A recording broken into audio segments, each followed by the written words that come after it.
The October rain fell steadily on Graceland Cemetery in Chicago, drumming against the black umbrellas of the mourners gathered around the mahogany casket. David Mitchell stood at the graveside, his dark suit soaked despite the umbrella his wife Rebecca held over them both, watching as his father's body was lowered into the earth that would be his final resting place. Robert Mitchell had been many things: a ruthless businessman, a demanding father, and one of the wealthiest men in Illinois. His empire of real estate developments and investment firms had made him a legend in Chicago's financial circles. But to David, he had simply been the man who taught him that success required sacrifice and that family loyalty was everything. "I'm sorry for your loss, David," whispered Rebecca, her voice soft and sympathetic as she squeezed his arm. At 29, with her auburn hair and green eyes, she had been the perfect corporate wife for the 5 years of their marriage. Beautiful, charming, and seemingly devoted to supporting David's legal career. David nodded, unable to speak past the lump in his throat. The cemetery was filled with Chicago's elite, politicians, business leaders, and society figures who had come to pay their respects to Robert Mitchell's legacy. But all David could think about was the last conversation he'd had with his father in the hospital 3 days ago. "Son," Robert had whispered, his voice weak, but his eyes still sharp with the intelligence that had built a billion-dollar empire. "There are things about your life, about Rebecca, that you need to know. The will. There are protections in place." But before Robert could finish his warning, the machines had started beeping frantically, and the medical team had rushed in. Those were the last coherent words his father ever spoke. "David," came a familiar voice from behind him. He turned to see James Harrison, the family's attorney for over 20 years, approaching with his usual professional demeanor. At 58, Harrison was a distinguished man, with silver hair and the kind of presence that commanded respect in Chicago's legal circles. "James, thank you for being here," David said, shaking the older man's hand. "Robert was like a brother to me," Harrison replied solemnly. "We need to discuss the estate matters soon, perhaps tomorrow morning at my office." "Of course, I assume the will reading will be straightforward." Harrison's expression flickered slightly, so briefly that David almost missed it. "We'll discuss everything tomorrow. For now, focus on saying goodbye to your father." As the funeral service concluded and mourners began to disperse, David found himself standing alone at the graveside while Rebecca spoke with some of the society wives who had attended. The rain had stopped, but the grey October sky seemed to mirror the emptiness he felt inside. "He was proud of you, you know," said a voice behind him. David turned to see Margaret Chen, his father's longtime executive assistant and one of the few people Robert had truly trusted. At 45, Margaret had been with Mitchell Enterprises for 15 years and knew more about Robert's business dealings than anyone. "Thank you, Margaret. That means a lot." "David, there's something you should know," Margaret said, glancing around to ensure they weren't overheard. "Your father was working on some important documents in his final weeks. He was concerned about certain people having access to his affairs." "What kind of concerns?" Margaret hesitated, clearly struggling with how much to reveal.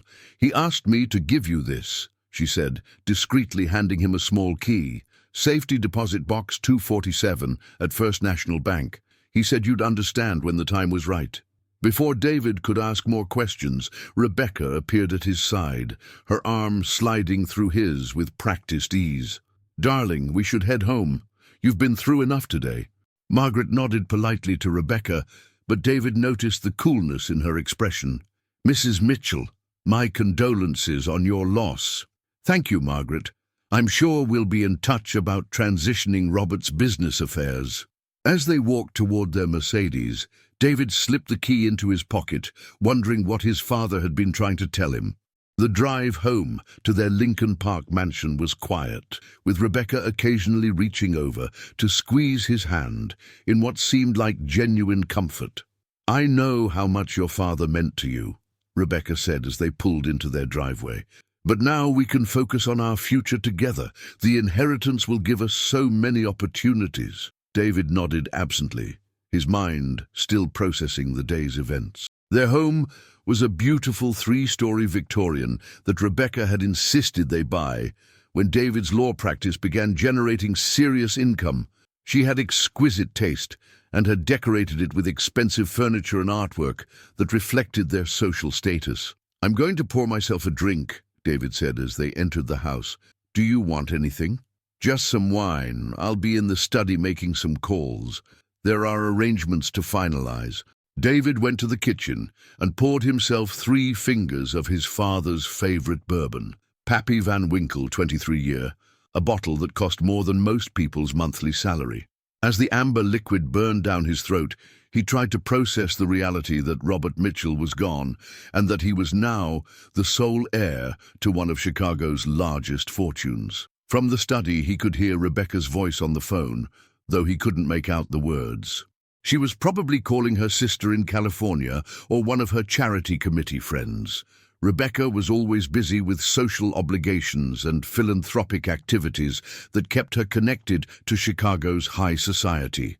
An hour later, as David sat in the living room staring at the fireplace, Rebecca emerged from the study with a strange expression on her face, something between satisfaction and nervousness. "Everything all right?" David asked. "Fine, just handling some details. You know how these things can be complicated." She sat beside him on the leather sofa, her hand resting on his thigh. "David, I know this is difficult, but we need to think about practical matters. The estate, the businesses, our future. James is handling all of that. We'll meet tomorrow to go over everything." Rebecca's hand tightened slightly on his leg. "Of course, I just want to make sure we're prepared for any complications." "What kind of complications?" "Oh, you know how these wealthy families can be. Disputes over assets, challenges to wills, that sort of thing. I just want us to be united in whatever comes next." David studied his wife's face, noting something in her expression that he couldn't quite identify. After 5 years of marriage, he thought he knew all of Rebecca's moods and mannerisms, but tonight she seemed different somehow. "Rebecca, is there something you're not telling me?" She smiled, but it didn't reach her eyes. "Of course not, darling. I'm just thinking about our future. Your father's death changes everything for us." That night, David lay awake, staring at the ceiling while Rebecca slept peacefully beside him. Something about her behavior was bothering him, though he couldn't pinpoint exactly what. The key Margaret had given him felt heavy in his pocket, and his father's unfinished warning echoed in his mind. The next morning dawned grey and cold, typical for late October in Chicago. David dressed carefully in his best suit, a charcoal grey Armani that Rebecca had bought him for their anniversary, and prepared for the meeting that would determine his financial future. "I'll drive you to Harrison's office," Rebecca offered over breakfast. "I have some shopping to do downtown anyway." "That's not necessary. I can take the Mercedes." "Nonsense! You're still processing your grief. Let me take care of you." During the drive to Harrison's law firm in the Loop, Rebecca seemed unusually chatty, asking detailed questions about the estate and what David expected to inherit. Her interest struck him as odd. She had never shown much curiosity about his father's business affairs before. "David," she said as they pulled up to the imposing glass tower that housed Harrison and Associates, "whatever happens in there, remember that we're a team. Your father's legacy is our legacy now." Something in her tone made David look at her more carefully. "Rebecca, you're acting strange. Is there something I should know?" She leaned over and kissed his cheek, her lips lingering longer than usual. "I love you, David. Everything I do is for us." As David walked into the building, he couldn't shake the feeling that Rebecca's words had sounded more like a goodbye than a declaration of love. The elevator ride to the 40th floor seemed to take forever, and when David finally entered Harrison's opulent office with its panoramic view of Lake Michigan, he found the attorney waiting with an expression that immediately set off alarm bells. "David, please sit down," Harrison said, his voice unusually formal. "We need to discuss some unexpected developments regarding your father's estate." "Unexpected developments?" Harrison opened a thick file folder and removed several documents. "David, I'm afraid there's been a significant change to your father's will. A codicil was filed yesterday evening, just hours after the funeral. David felt his blood run cold. What kind of change? The primary beneficiary designation has been altered. Instead of inheriting the bulk of your father's estate, you're now designated to receive only a modest trust fund. The majority of the assets, approximately $47 million, have been redirected to a charitable foundation. The words hit David like a physical blow. That's impossible. My father would never. The codicil appears to be properly executed and witnessed, Harrison continued, his voice heavy with regret. However, David, there are some irregularities that concern me deeply. What kind of irregularities? Harrison hesitated, clearly struggling with professional ethics and personal loyalty. The codicil was filed by Rebecca. She claimed to have power of attorney to make changes on your father's behalf during his final illness. David's world tilted on its axis. Rebecca filed it. That's impossible. She was with me at the funeral. When could she have? The timestamp shows it was filed at 3:47 p.m. yesterday. According to the funeral home records, the burial service concluded at 3:15 p.m. The implications crashed over David like a tsunami. While he had been standing at his father's graveside, saying his final goodbye, Rebecca had been downtown filing documents that would steal his inheritance. James, this has to be fraud. My father never gave Rebecca power of attorney for estate matters. That's what concerns me, David. But the documents appear legitimate, and challenging them will require extensive legal proceedings that could take years. As David sat in stunned silence, trying to process the magnitude of his wife's betrayal, Harrison continued with more devastating news. There's something else, David. The charitable foundation that's now the primary beneficiary. It's controlled by a board of trustees, and Rebecca is listed as the executive director with full discretionary authority over fund distribution.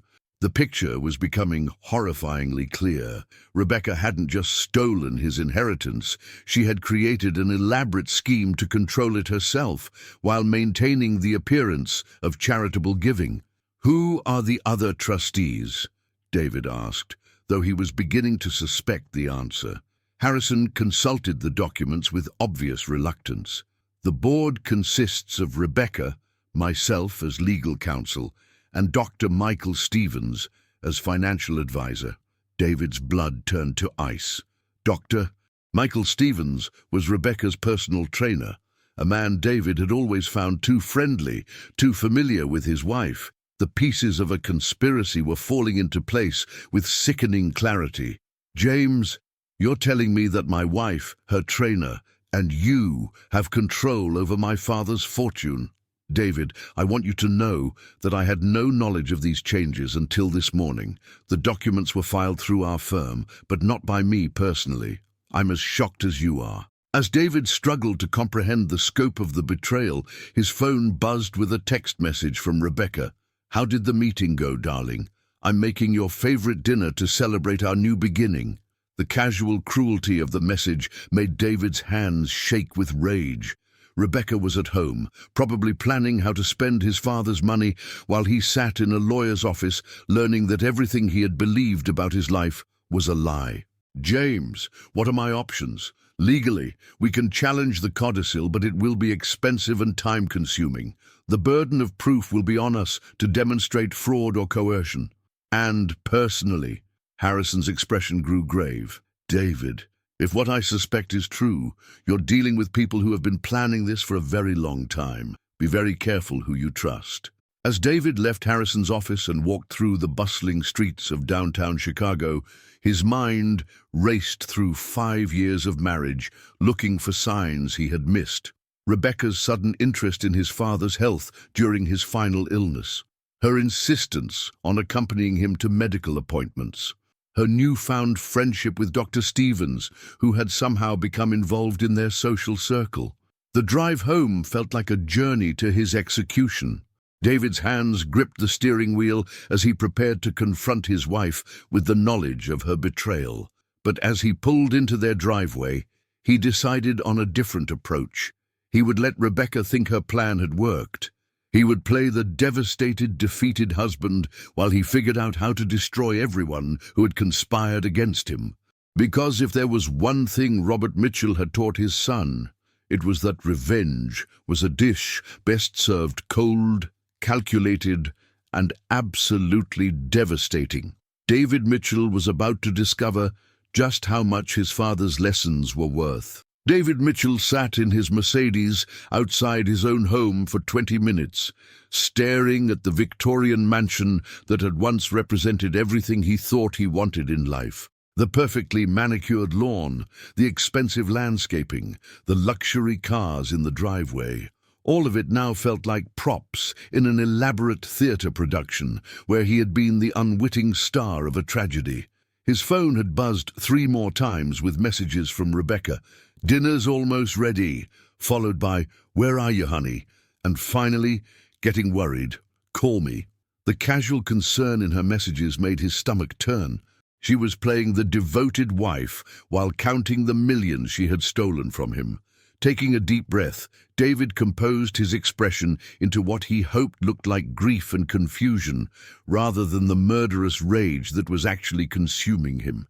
He had to be smart about this. Rebecca and her conspirators had spent months, maybe years, planning their theft. He couldn't let emotion destroy his chances for justice. The front door opened before he could reach for his keys. Rebecca stood in the doorway wearing a black dress that was both appropriate for mourning and stunning enough to remind him why he had fallen in love with her 5 years ago. Her auburn hair caught the porch light, and her green eyes showed what appeared to be genuine concern. "David, I was getting worried. How did the meeting go?"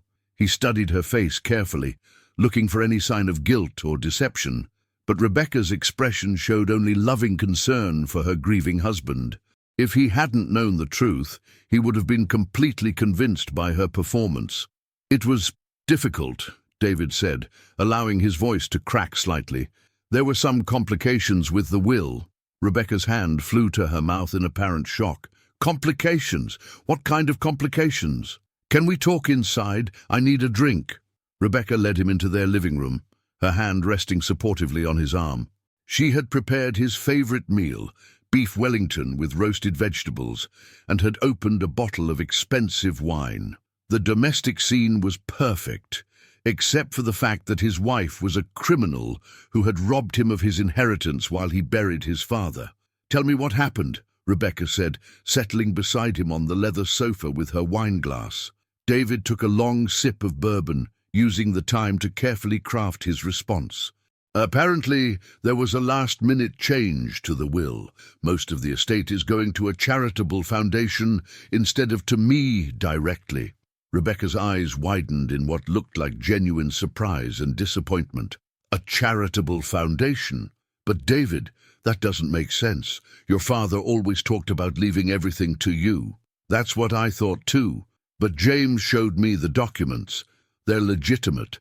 "How much are we talking about?" Rebecca asked, and David caught the slight emphasis on "we," as if she had any right to his father's money.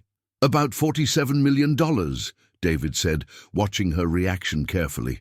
Rebecca's face went through a series of expressions: shock, disappointment, and then what looked like resignation.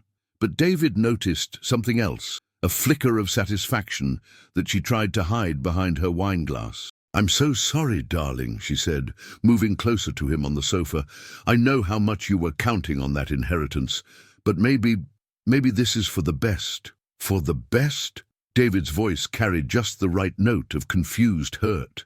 "Rebecca, that money was supposed to secure our future, our children's future." I know," Rebecca said soothingly, her hand rubbing his back. "But think about it.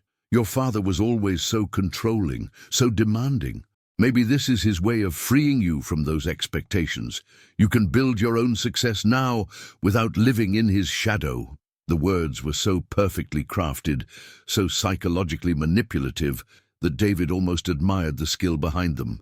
Rebecca was reframing his devastating loss as a liberation, making him grateful for being robbed. "You really think so?" he asked, playing the role of the confused, grieving son. "I do," Rebecca said firmly. And David, we don't need his money to be happy. Your law practice is successful, we have this beautiful home, and we have each other. That's what really matters." As she spoke, David noticed Rebecca's phone buzzing on the coffee table. The screen lit up with a text message, and though it was upside down from his perspective, he could make out enough to see it was from Michael, with what looked like a heart emoji. "Your phone," David said casually. Rebecca glanced at it and quickly flipped it face down. "Just my trainer confirming tomorrow's session. You know how dedicated Michael is to keeping me in shape." The casual lie rolled off her tongue so smoothly that David realized this was probably not her first deception. How many other lies had she told him over the years? How long had she been planning this betrayal? "Actually," Rebecca continued, "Michael mentioned that he's been working with some wealthy clients on financial planning. Maybe he could give us some advice about managing what you did inherit." David nearly choked on his bourbon. Rebecca was so confident in her scheme that she was actually suggesting he get financial advice from her co-conspirator. The audacity was breathtaking. "That's thoughtful of you to think of that," David managed to say. "I'm always thinking about our future, darling. That's what wives do." After dinner, Rebecca excused herself to take a bath, claiming she needed to relax after the stress of the day. David used the opportunity to search her study, looking for any evidence of her conspiracy. Her laptop was password protected, but he found a folder of documents hidden in her desk drawer. Inside were bank statements for accounts he'd never seen before, correspondence with financial advisors he didn't recognize, and most damning of all, printed emails between Rebecca and someone identified only as M, discussing the timeline for RM's transition and ensuring D remains unaware until completion. RM, Robert Mitchell. D, David. The emails were dated going back 6 months, proving that Rebecca had been planning this theft since before his father's final illness. One email in particular made David's blood run cold. D is completely trusting and unsuspicious. He has no idea about our relationship or our plans. The power of attorney documents are ready to file as soon as RM passes. We'll be set for life. David photographed the documents with his phone, his hands shaking with rage. Rebecca hadn't just stolen his money. She had been having an affair and plotting against him for months while playing the loving wife. "David," Rebecca's voice called from upstairs, "could you bring me a glass of wine? I'm feeling a bit emotional about everything." "Of course, honey," he called back, his voice steady despite the fury consuming him. As he poured her wine, David made a decision. He wouldn't confront Rebecca tonight. Instead, he would gather more evidence, identify all the conspirators, and then destroy them systematically. His father had taught him that the best revenge was not just getting even, it was winning so completely that your enemies never recovered. He climbed the stairs to their bedroom, where Rebecca was soaking in their oversized bathtub, surrounded by candles and bath oils. She looked beautiful and relaxed, like a woman without a care in the world. "Thank you, darling," she said, accepting the wineglass. "I know today was difficult, but I want you to know that I'm here for you. Whatever happens with the estate, we'll face it together." "I love you, Rebecca," David said, and for a moment he almost meant it. Despite everything she had done, part of him still remembered the woman he had fallen in love with. "I love you too," she replied, and then, so quietly he almost missed it, she added, "It's better this way." The words hit David like a physical blow. "What did you say?" Rebecca's eyes widened slightly, as if she hadn't meant to speak aloud. "I said it's better this way.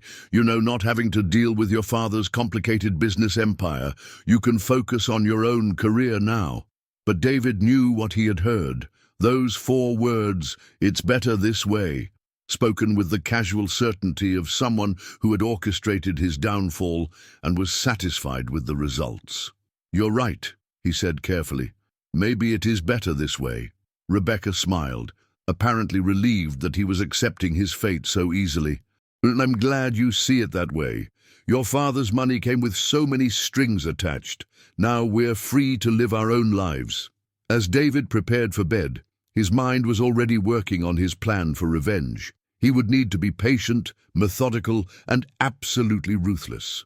Rebecca and her conspirators thought they had won, but they had made one crucial mistake.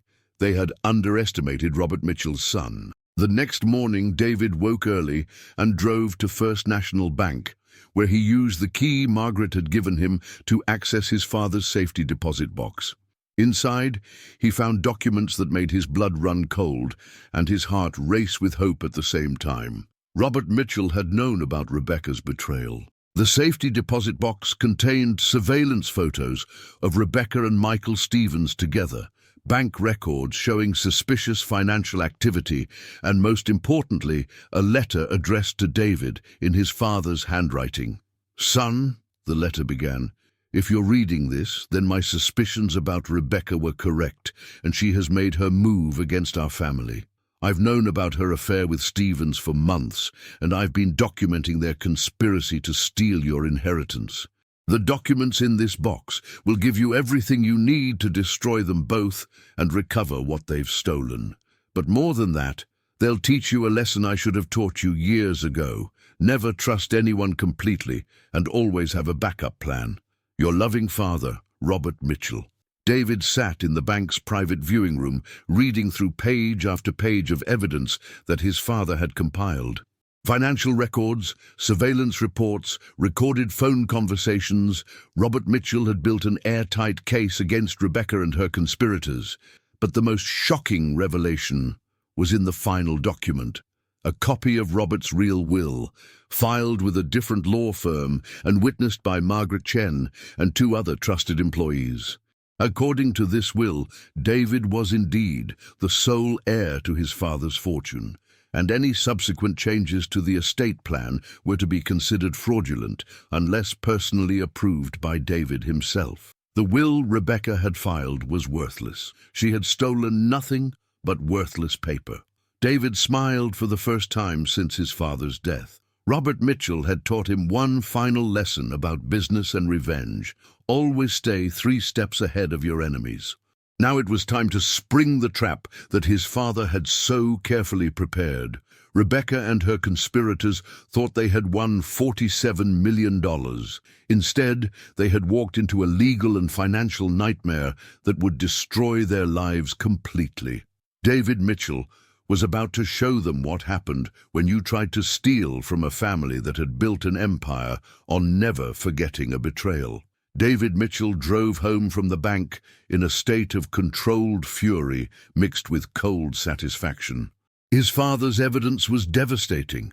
Months of surveillance photos showing Rebecca and Michael Stevens in intimate embraces, financial records proving they had been siphoning money from various accounts, and recorded phone conversations that would destroy them both in court. But Robert Mitchell's final gift to his son was more than just evidence. It was a masterclass in strategic thinking. The real will was ironclad, filed with Harrison's competitor firm and witnessed by people Rebecca didn't even know existed. Every move she thought she had made in secret had been anticipated and countered.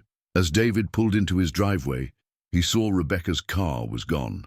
A note on the kitchen counter explained she had gone to her yoga class, which David now knew was code for meeting with Michael Stevens. Perfect. He needed time to prepare for the next phase of his father's plan. David called Margaret Chen from his father's study, using the secure phone line Robert had installed for sensitive business calls. "Margaret, it's David.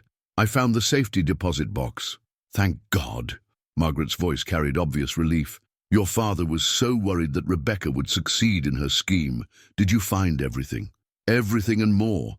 "Margaret, how long did my father know about Rebecca's affair?" "About 8 months. He hired a private investigator when he noticed some irregularities in the family trust accounts. Rebecca had been making small withdrawals, thinking no one would notice. David felt sick.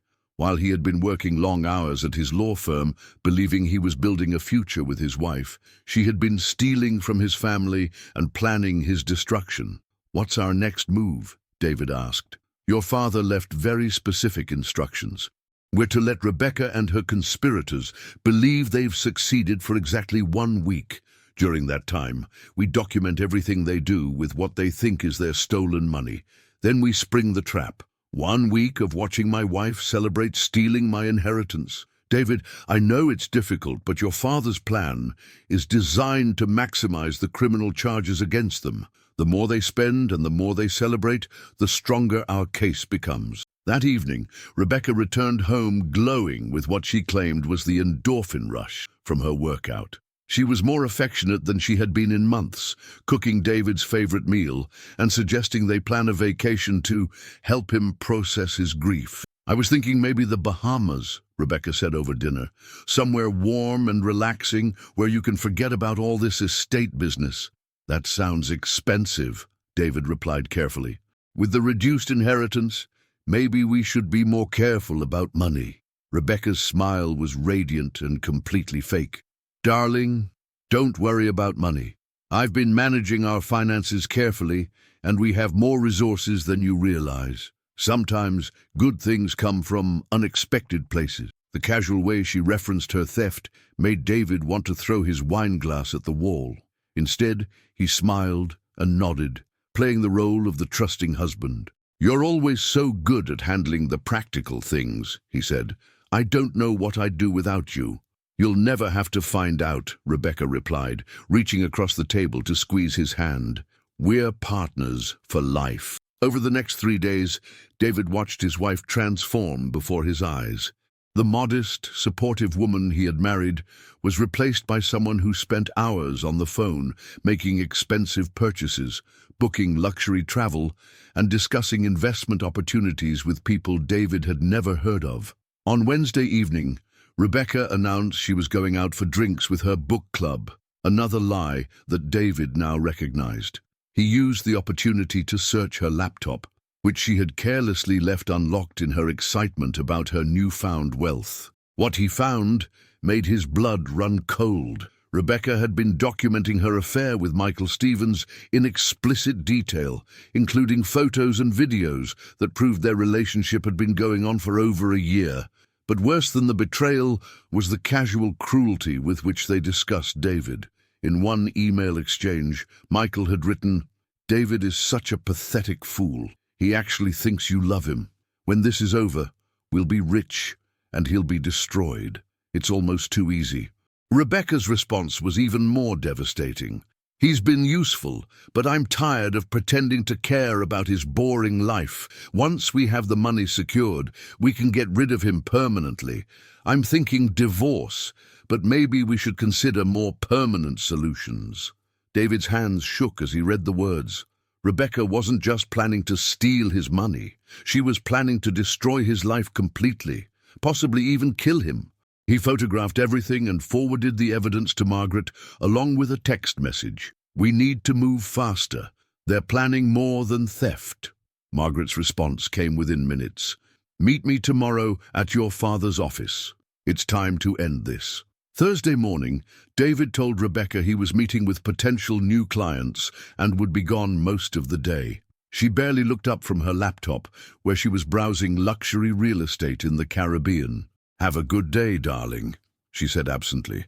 "I'll probably be out this evening. Michael is helping me with some financial planning." The casual way she mentioned her lover's name while sitting in their kitchen made David realize that Rebecca had moved beyond deception into complete contempt. She no longer cared if he suspected anything because she believed he was powerless to stop her. At Mitchell Enterprises, Margaret led David to his father's private conference room, where 2 other people were waiting. Detective Sarah Rodriguez from the Chicago Police Department's Financial Crimes Unit and FBI agent Thomas Burke, who specialized in interstate fraud cases. "David," Margaret said, "your father anticipated that Rebecca's crimes would extend beyond simple theft. He contacted law enforcement months ago and has been cooperating with their investigation." Detective Rodriguez opened a thick file folder. "Mr. Mitchell, we've been building a case against your wife and Michael Stevens for 8 months. Your father's evidence, combined with our surveillance, has given us enough to charge them with conspiracy, fraud, embezzlement, and potentially attempted murder." Attempted murder. David's voice was barely a whisper. Agent Burke leaned forward. "We've been monitoring their communications. The permanent solutions your wife mentioned aren't hypothetical. They've been researching methods to eliminate you that would look like accidents or suicide. The room spun around David as the full scope of Rebecca's betrayal became clear. She hadn't just been stealing his money. She had been planning to kill him. "What happens now?" David asked. "Now we arrest them," Detective Rodriguez said. "But we need your help with one final piece of the operation. We want to catch them in the act of celebrating their theft, preferably while they're discussing their plans for you." Margaret handed David a small device. "It's a recording device. Your father had the house wired for sound months ago, but we need you to get them talking about their crimes on record. You want me to go home and pretend everything is normal while my wife plans to murder me. We'll have surveillance teams watching the house," Agent Burke assured him. "You'll never be in real danger, but we need them to incriminate themselves completely." That evening, David returned home to find Rebecca and Michael Stevens in his living room, drinking his father's expensive bourbon and celebrating their successful theft. They were so confident in their victory that they didn't even try to hide Michael's presence. "David!" Rebecca called out cheerfully. "Look who stopped by to offer his condolences." Michael brought some investment advice to help us with our new financial situation. Michael Stevens was everything David had expected: tall, muscular, with the kind of artificial charm that appealed to women like Rebecca. He stood up and extended his hand with a smile that didn't reach his eyes. "David, I'm so sorry for your loss. Rebecca tells me the estate situation has been complicated." "It has been," David replied, shaking the hand of the man who was planning to kill him. "But Rebecca says you might have some advice for us." "Actually," Michael said, settling back onto the sofa next to Rebecca, "I think this could be a blessing in disguise. Sometimes when one door closes, another opens. New opportunities, fresh starts, that sort of thing." David activated the recording device in his pocket. "What kind of opportunities?" Rebecca and Michael exchanged a look that was loaded with meaning. "Well," Rebecca said carefully, "Michael has been working with some clients on international investments, places where money can grow without too much oversight." "Offshore accounts?" David asked innocently. "Among other things," Michael replied. "The key is diversification and privacy, especially when you're dealing with complicated family situations." For the next hour, David listened as his wife and her lover outlined their plans to launder his father's money through a series of shell companies and offshore accounts. They were so confident in their success that they spoke freely about their crimes, providing law enforcement with everything needed for prosecution. But the most chilling moment came when Rebecca excused herself to get more wine, and Michael leaned closer to David with a conspiratorial smile. "You know, David, Rebecca and I have been discussing your future. This inheritance situation might be the best thing that ever happened to you. Sometimes people need to be freed from expectations and responsibilities they can't handle." "What do you mean?" "I mean that maybe it's time for you to start fresh. New life, new identity, new everything. Sometimes the old life just needs to disappear." David's blood turned to ice as he realized Michael was essentially threatening his life while sitting in his own living room. The recording device captured every word. When Rebecca returned with the wine, she was practically glowing with excitement. "David, I have wonderful news. Michael and I have been talking, and we think we've found the perfect solution to all our problems." "What kind of solution?" Rebecca sat down beside him, her hand resting on his arm in a gesture that once would have been comforting, but now felt like a threat. "We think you should take some time away, maybe a long vacation, somewhere remote and peaceful, somewhere you can really process your grief and figure out what you want to do with your life." "That sounds permanent," David said carefully. "Well," Rebecca said, her voice taking on a strange, dreamy quality, "sometimes permanent changes are exactly what people need. Sometimes it's better to let go of the past completely and embrace a new future." Michael nodded sagely. "Rebecca's right. Sometimes the kindest thing is to help people transition to whatever comes next, even if they don't understand it at first." As David listened to his wife and her lover discuss his murder in euphemisms and coded language, he felt a cold rage settle over him. These people had stolen his money, betrayed his trust, and were now planning to kill him, all while sitting in his home, drinking his bourbon, and pretending to care about his well-being. But they had made one crucial mistake. They had underestimated Robert Mitchell's son and the legacy of strategic thinking he had inherited. "You know what?" David said, standing up and smiling at both of them. "I think you're absolutely right. It is time for a fresh start. In fact, I think tomorrow would be perfect for new beginnings." Rebecca and Michael exchanged satisfied looks, clearly believing they had convinced David to cooperate in his own destruction. "I'm so glad you see it that way, darling," Rebecca said, her voice warm with false affection. "Everything is going to work out perfectly." "Yes," David replied, thinking about the FBI agents positioned outside his house and the evidence that would destroy both of them. "I think it's going to work out exactly as it should." As he headed upstairs to bed, leaving Rebecca and Michael to continue planning his murder, David smiled grimly. Tomorrow they would indeed get their fresh start in federal prison. His father's final lesson was almost complete. Friday morning dawned crisp and clear in Chicago, the kind of autumn day that made the city's skyline shimmer against Lake Michigan. David Mitchell woke at 5:30 a.m., his body tense with anticipation despite having barely slept. Today was the day his father's carefully orchestrated plan would reach its devastating conclusion. Rebecca was still asleep beside him, her face peaceful and beautiful in the morning light. Looking at her now, David could barely reconcile this woman with the cold-blooded conspirator who had spent the previous evening discussing his murder. But then he remembered her whispered words, "It's better this way," and his resolve hardened like steel. David dressed quietly in his best suit, the same charcoal Armani that Rebecca had bought him, now feeling like armor for the battle ahead. As he prepared to leave for what Rebecca believed was a routine day at his law office, she stirred and opened her green eyes. "Morning, darling," she murmured, stretching languidly. "You're up early."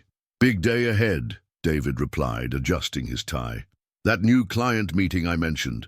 Rebecca's smile was radiant and completely false. "Perfect timing. Michael and I have some errands to run today. Financial planning, you know." "Of course. I'll probably be late tonight.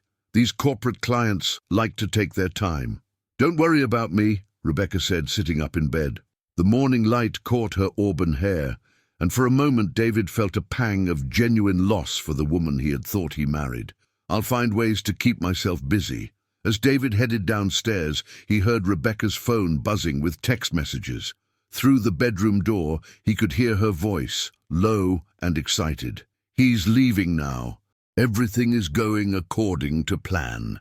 David's jaw clenched as he realized Rebecca was coordinating with Michael even before he had left the house. Their arrogance was breathtaking, and it would be their downfall. At Mitchell Enterprises, the conference room was buzzing with controlled energy. Detective Rodriguez and Agent Burke were coordinating with a team of federal and local law enforcement officers, while Margaret Chen monitored communications intercepts from Rebecca's phone and laptop. "Status report," Agent Burke said as David entered the room. "They're moving faster than we anticipated," Margaret replied, pointing to multiple computer screens showing financial transactions. "Rebecca initiated wire transfers to 3 different offshore accounts this morning, totaling $8.2 million. Detective Rodriguez looked up from her laptop. "She's also booked flights to the Cayman Islands for this afternoon, 2 tickets under false names." "They're running," David said, feeling his stomach drop. "What if they disappear before we can arrest them?" "They won't," Agent Burke assured him. "We've been monitoring their communications, and they're planning one final meeting at your house this afternoon to handle the David situation before they leave the country." The clinical way the agent referred to his planned murder made David's blood run cold, but it also strengthened his resolve. Rebecca and Michael weren't just thieves, they were would-be killers who deserved everything that was about to happen to them. "What's the timeline?" David asked. "Rebecca texted Michael 20 minutes ago," Margaret said. reading from her monitoring station. They're meeting at your house at 2 p.m. to finalize everything before their evening flight. The plan is to make your death look like a suicide. Grief over your father's death and the lost inheritance. David felt sick. His wife had planned every detail of his murder with the same attention she once gave to planning their anniversary dinners. "We'll be in position by 1:30, Detective Rodriguez explained. "You'll go home at your normal time, and we'll move in once they've incriminated themselves completely. What if something goes wrong? What if they realize it's a trap?" Agent Burke's expression was grim but confident. "Mr. Mitchell, your father spent 8 months preparing for this moment. Every contingency has been planned for. Rebecca and Michael Stevens are walking into a trap they can't escape." At 1:45 p.m., David pulled into his driveway with hands that trembled slightly on the steering wheel. Rebecca's car was there, along with Michael's black BMW. Through the living room windows, he could see them moving around, apparently making final preparations for whatever they had planned. David activated the recording device in his pocket and took a deep breath. His father had taught him that courage wasn't the absence of fear. It was acting despite fear when justice demanded it. The front door was unlocked. David entered to find Rebecca and Michael in the living room, but the atmosphere was completely different from the previous evening. Gone was the celebratory mood. Instead, both of them looked tense and focused, like predators preparing for a kill. "David!" Rebecca called out, her voice artificially bright. "You're home early. How was your meeting?" "It was fine," David replied, noting that Michael was standing near the fireplace, his hand resting on something David couldn't see. "You two seem busy." "Just finishing up some financial planning," Michael said, his smile not reaching his eyes. "Actually, we were hoping to talk to you about something important." David moved further into the room, positioning himself where the FBI surveillance team could see him through the windows. "What kind of something?" Rebecca approached him with the same predatory grace she had once used in seduction. "David, we've been thinking about what we discussed last night, about fresh starts and new beginnings. And we think today is the perfect day to make that happen," Michael added, his hand moving to reveal a small pistol. David's heart hammered in his chest, but he forced his voice to remain steady. "That's quite a dramatic way to handle financial planning." This isn't about money anymore, David," Rebecca said, her mask finally slipping completely. "This is about survival, ours and yours." "Rebecca, what are you talking about?" She laughed, a sound completely devoid of warmth or humanity. "Oh, David, sweet, trusting David. Did you really think I married you for love? Did you think I spent 5 years pretending to care about your boring life because I enjoyed it?" The cruelty in her voice was breathtaking, but David kept the recording device running. "Then why did you marry me?" "For this moment," Michael answered, stepping closer with the gun. "For your father's money and the life it would give us. You were just a means to an end." "But the inheritance went to charity," David said, playing his role to perfection. "There is no money." Rebecca's smile was triumphant and vicious. "Oh, darling, there's so much you don't understand. That charitable foundation, I control it completely. Every penny of your father's fortune is now mine to do with as I please. And what I please," Michael added, "is to start a new life somewhere warm and beautiful, without the complications of a grieving husband who might ask inconvenient questions." David looked back and forth between them, letting his face show the horror and betrayal he genuinely felt. "You're planning to kill me." "We're planning to free you," Rebecca corrected with mock sympathy. "From the burden of living with the knowledge that everyone you trusted betrayed you, from the pain of losing everything your father worked for, from the humiliation of being such a complete fool." "The suicide note is already written," Michael said conversationally.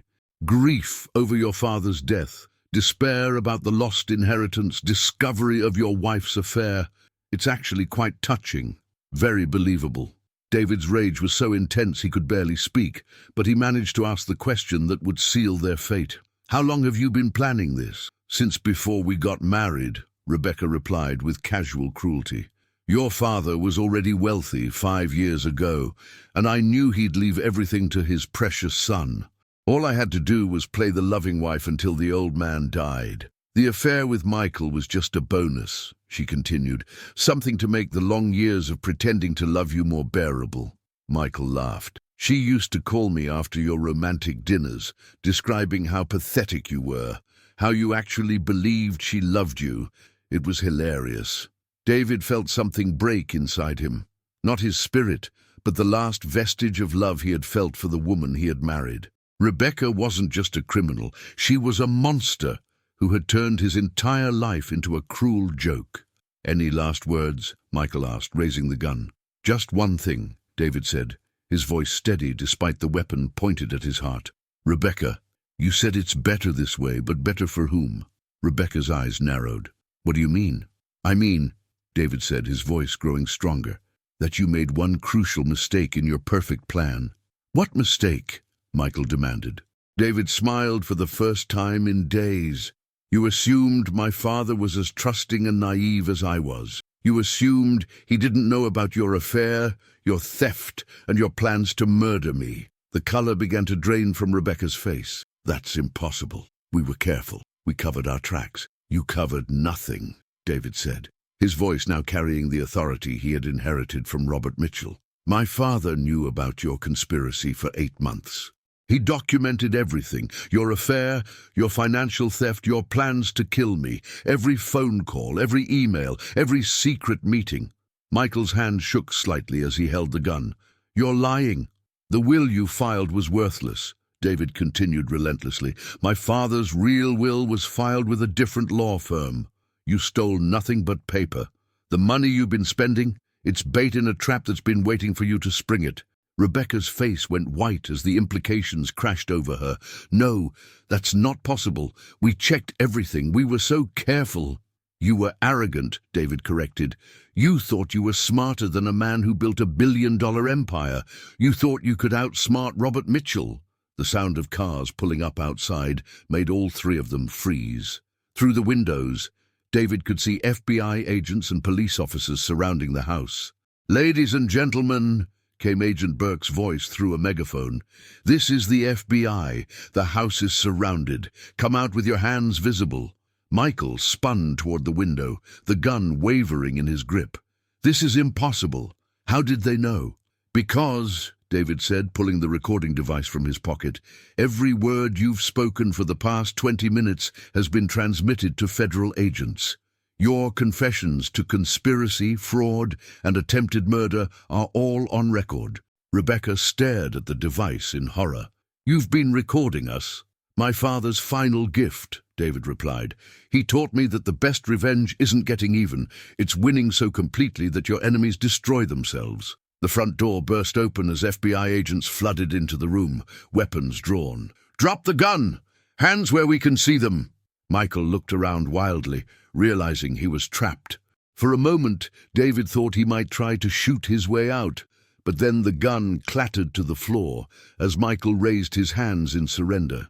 "Rebecca Mitchell and Michael Stevens," Agent Burke announced, "you're under arrest for conspiracy to commit murder, wire fraud, money laundering, and racketeering." As the handcuffs clicked into place around Rebecca's wrists, she looked at David with pure hatred. "You bastard! You let us think we had won." "You did win," David replied coldly. "You won federal prison sentences and the complete destruction of your lives. Congratulations." Detective Rodriguez read them their rights, while other agents secured the scene. As Rebecca was led toward the door, she turned back to David one final time.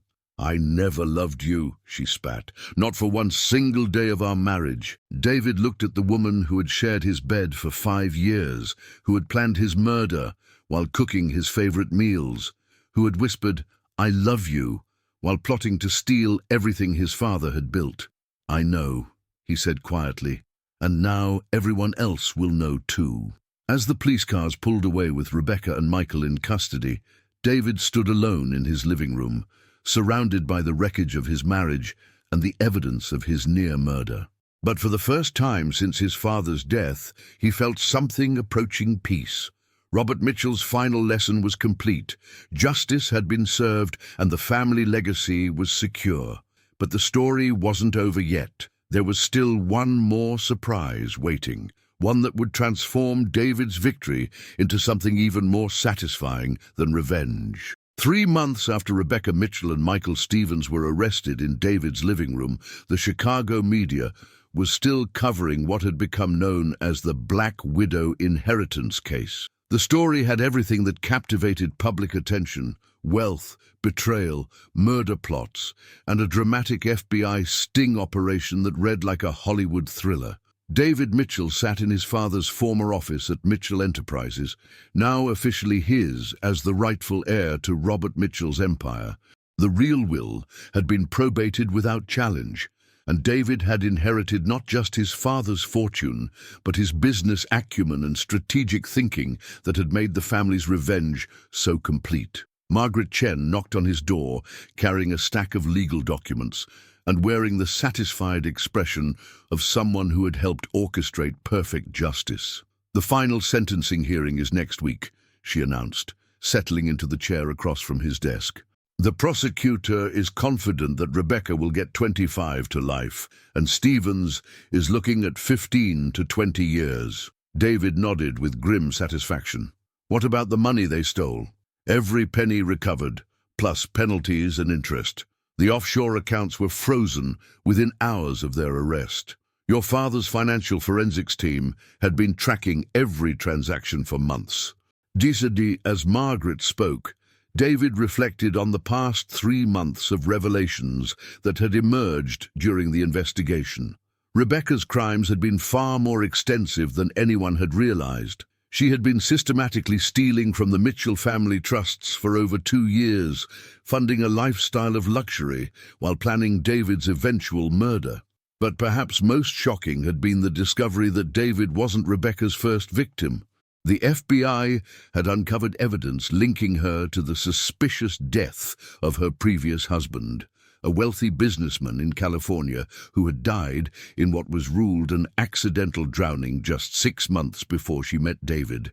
"There's something else," Margaret said, her expression growing more serious.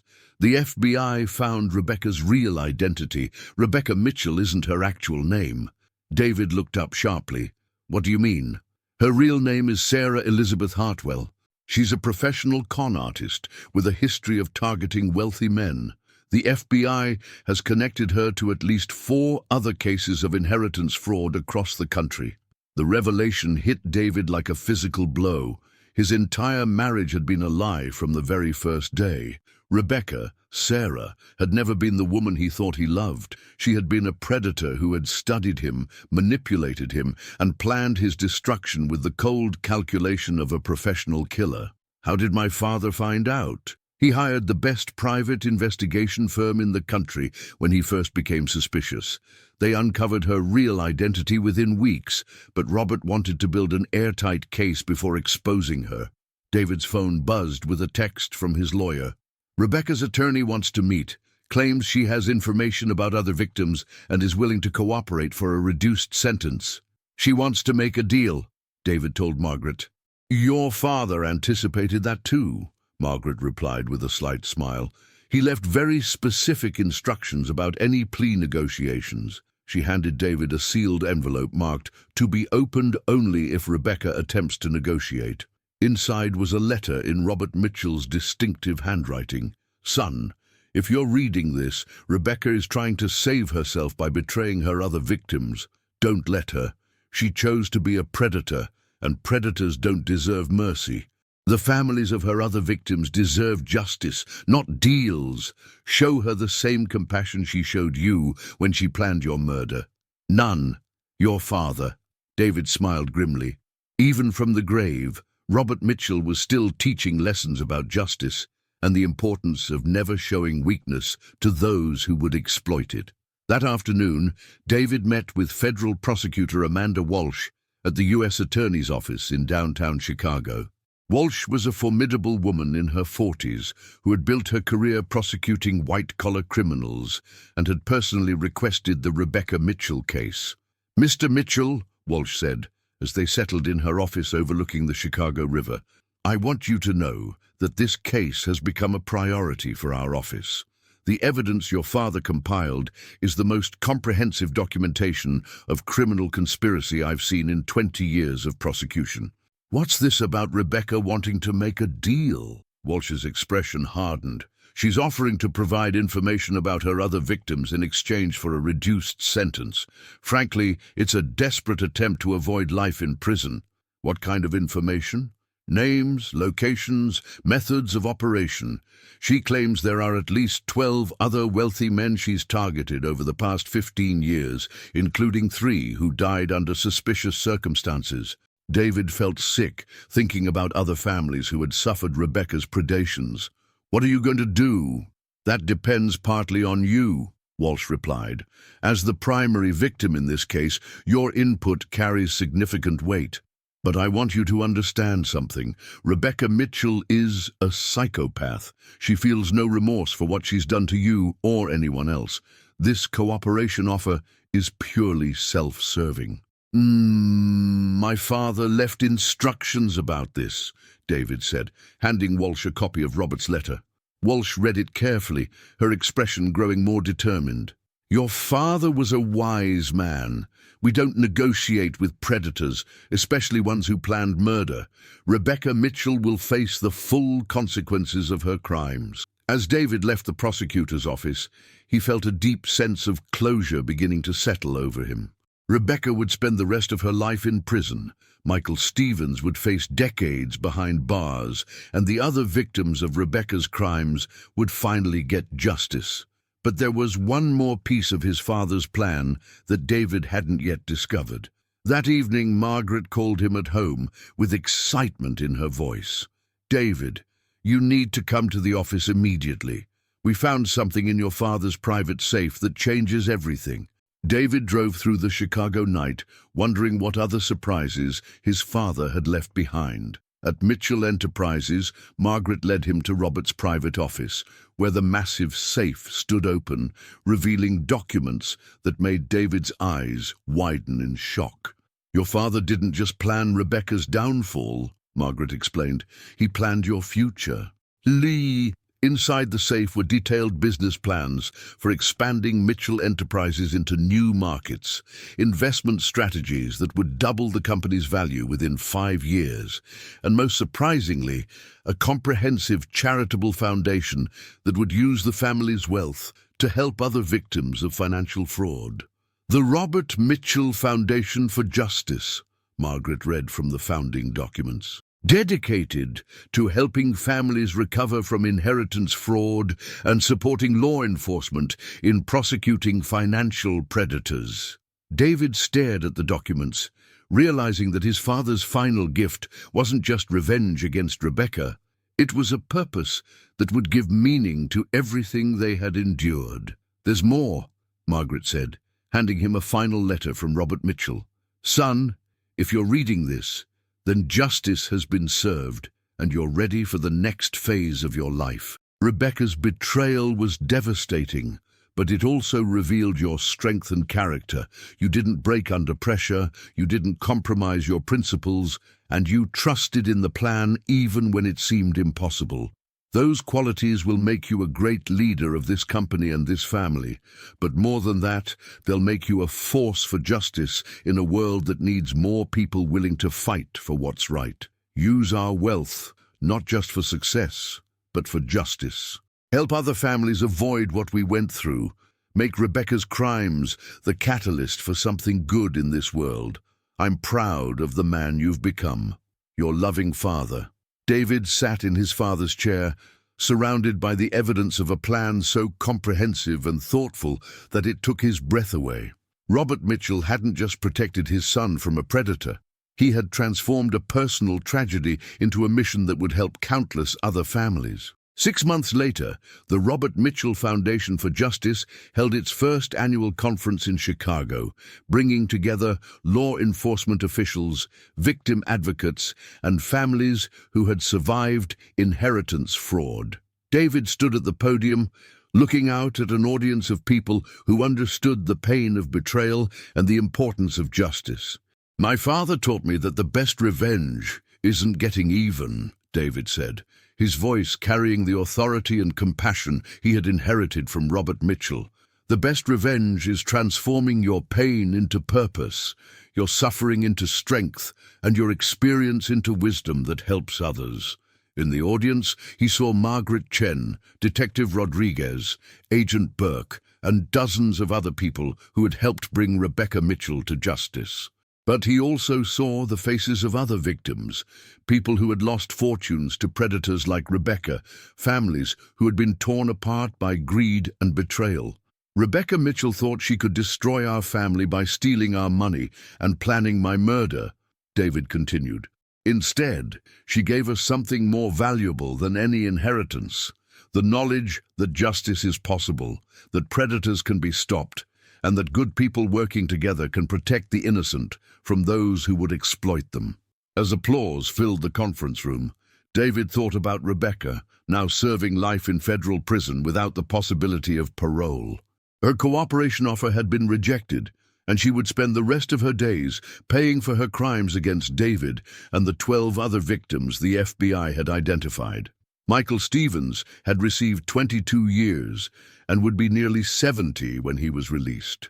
The fake charitable foundation had been dissolved, and every penny of stolen money had been returned to its rightful owners. But more importantly, the Robert Mitchell Foundation had already helped recover over $50 million in stolen assets for fraud victims across the country and had funded training programs that helped law enforcement identify and prosecute inheritance fraud. After the conference, David returned to his father's office, now his office, and sat quietly in the gathering dusk. Through the windows, he could see the lights of Chicago beginning to twinkle in the darkness, each one representing a family, a life, a story of triumph or tragedy. His phone buzzed with a text from Margaret. "Your father would be proud. The foundation helped 3 more families recover their stolen inheritances this week." David smiled, thinking about Robert Mitchell's final lesson. Revenge wasn't about destroying your enemies. It was about building something so strong, so good, and so lasting that their evil became the foundation for justice. Rebecca Mitchell had whispered, "It's better this way," when she thought she had won. Now, as David looked out at the city his family's foundation was helping to protect, he realized she had been right. It was better this way. Much better. 2 years after Rebecca Mitchell's conviction, David Mitchell stood in the marble lobby of the newly constructed Robert Mitchell Center for Justice, a gleaming 20-story building in downtown Chicago that served as headquarters for the foundation and a symbol of how tragedy could be transformed into triumph. The building was bustling with activity on this crisp November morning in 2027. FBI agents worked alongside foundation investigators. Victim advocates counseled families who had lost everything to financial predators, and law enforcement officers from across the country attended training seminars on inheritance fraud detection. "Mr. Mitchell," called Detective Sarah Rodriguez, now serving as the Foundation's Director of Law Enforcement Relations, "the morning briefing is ready."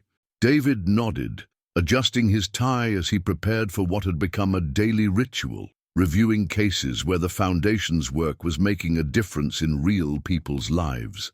As he walked through the building, employees and visitors greeted him with the respect reserved for someone who had turned personal devastation into a force for justice. In the conference room, Margaret Chen was waiting with the weekly case reports. Now serving as the Foundation's executive director, she had helped David build an organization that had recovered over $200 million in stolen assets and assisted more than 500 families in the past 2 years. "Status report," David said, settling into his chair at the head of the polished conference table. 3 major victories this week," Margaret announced with satisfaction. The Henderson family in Texas recovered their entire $8 million inheritance from a fraudulent trustee. The Williams case in Florida resulted in a 15-year sentence for the perpetrator, and we've identified a new pattern of fraud targeting elderly widows in Arizona. David felt the familiar surge of satisfaction that came with each victory. Every family helped.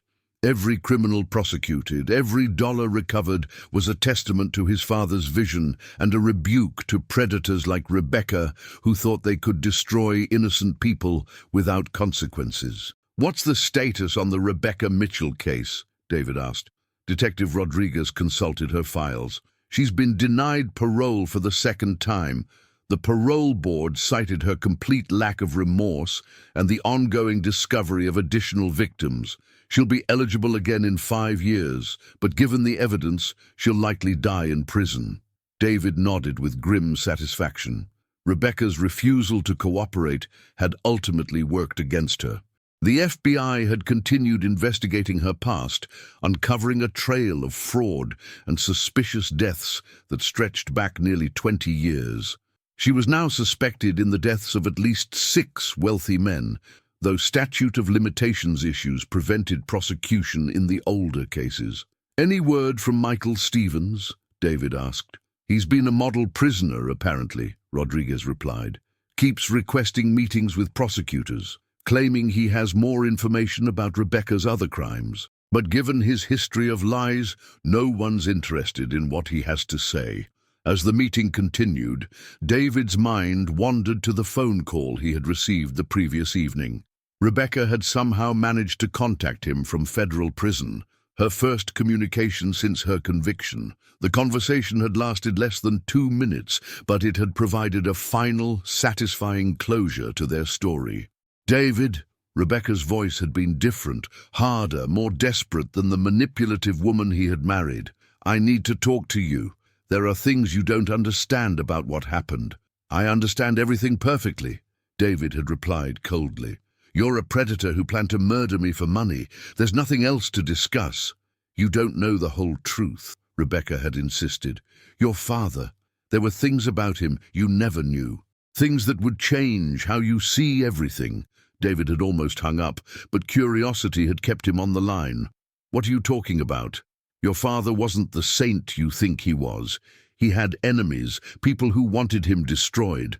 I was hired to get close to you, to gather information about his business dealings. The inheritance fraud was just a bonus opportunity." The revelation had hit David like a physical blow. "You're lying." "Am I? Ask yourself why your father knew so much about my background. Ask yourself how he was able to anticipate my every move. Ask yourself why a man as careful as Robert Mitchell would let his son marry a complete stranger without a thorough background check." David's mind had raced through the implications. "You're saying my father knew who you were from the beginning. I'm saying your father was playing a game you never understood. And now you're playing it too. With your foundation and your crusade for justice, you think you're helping people, but you're just continuing his legacy of manipulation and control. You're desperate and delusional," David had said, but Rebecca's words had planted a seed of doubt. "Maybe," Rebecca had replied, "but ask Margaret Chen about the Hartwell file. Ask her about the real reason your father hired those investigators. Ask her why he let you marry a woman he knew was a criminal." The line had gone dead, leaving David staring at his phone and wondering if there was any truth to Rebecca's final manipulation. Now, sitting in the Foundation conference room, David studied Margaret's face as she continued her briefing. Margaret had been his father's most trusted employee, the keeper of his secrets and the architect of his plans. If anyone knew the truth about Robert Mitchell's motivations, it would be her. "Margaret," David said during a break in the meeting, "I need to ask you about something. Rebecca called me last night." Margaret's expression immediately became guarded. "What did she want?" "She made some claims about my father, about why he let me marry her. She mentioned something called the Hartwell file." The color drained from Margaret's face, and David knew immediately that Rebecca's words contained at least some truth. "David," Margaret said carefully, "your father was a complex man who operated in a complex world. Everything he did was designed to protect you and the family legacy." "That's not an answer. Did he know who Rebecca really was when I married her?" Margaret was quiet for a long moment, clearly struggling with how much to reveal. Finally, she sighed and opened her laptop, accessing files that David had never seen before. "Your father knew Rebecca's real identity within a month of you meeting her." Margaret admitted. He had her investigated the moment you mentioned her name. David felt the foundation of his understanding begin to crack. And he let me marry her anyway? He let you marry her because he knew she would eventually reveal her true nature. And when she did, it would teach you lessons about trust, betrayal, and the importance of being vigilant that no classroom could provide. The revelation was staggering. He used me as bait in his own trap. He protected you every step of the way, Margaret said firmly.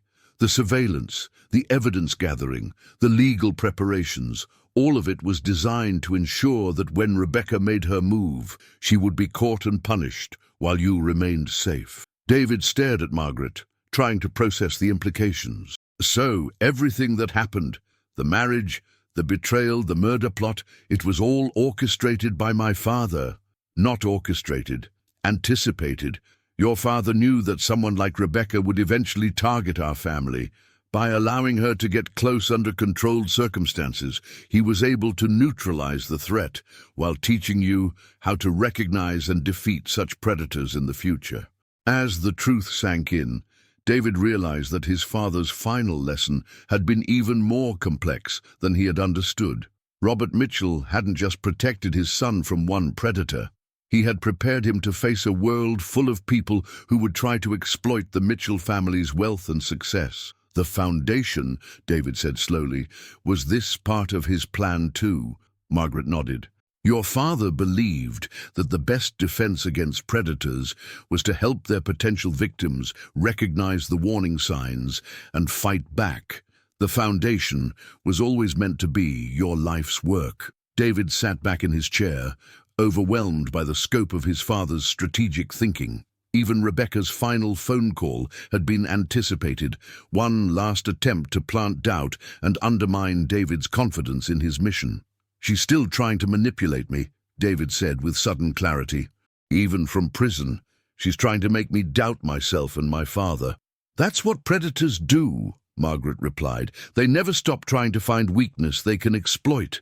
But David, you're not the naive young man who married Rebecca Mitchell.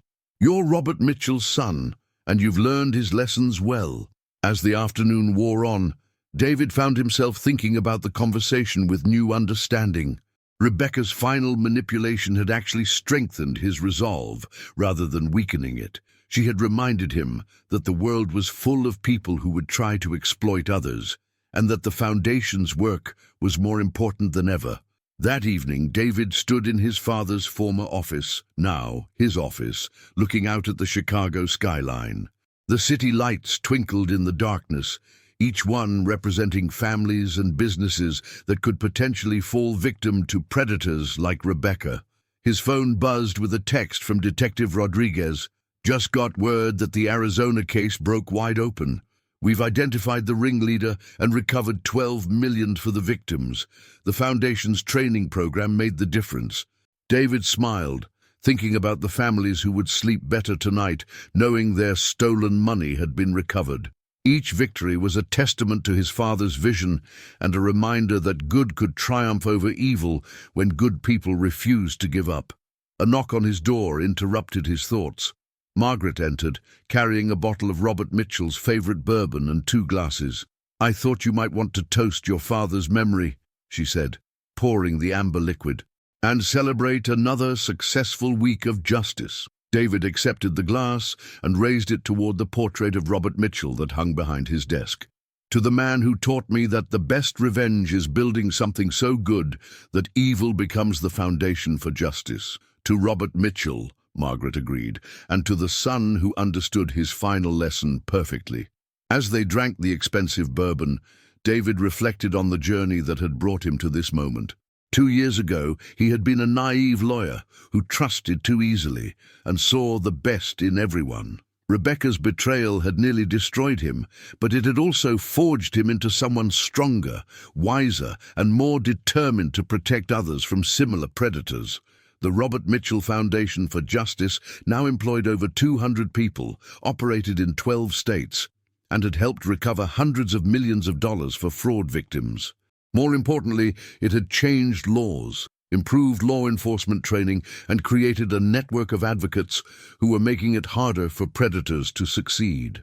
Rebecca Mitchell sat in federal prison, her life destroyed by her own greed and cruelty.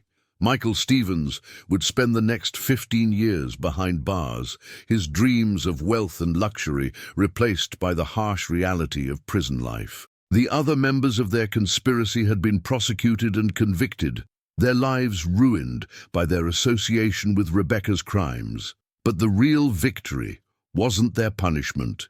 It was the families who had been helped, the criminals who had been caught, and the future victims who would be protected by the Foundation's work. As David prepared to leave the office, he paused at his father's portrait one final time. Robert Mitchell's eyes seemed to hold a mixture of pride and satisfaction, as if he knew that his final lesson had been learned and his legacy was secure. "Thank you," David said quietly to the portrait, "for everything." Walking through the lobby of the Robert Mitchell Center for Justice, David passed the memorial wall dedicated to victims of financial fraud. Rebecca's victims were honored there, along with hundreds of others who had suffered at the hands of predators who thought they could steal with impunity. But they were wrong. Justice might be delayed, but it was never denied when good people refused to give up the fight. As David stepped out into the Chicago night, he thought about Rebecca's final words, "It's better this way." She had been right, though not in the way she had intended. It was better this way. Much, much better.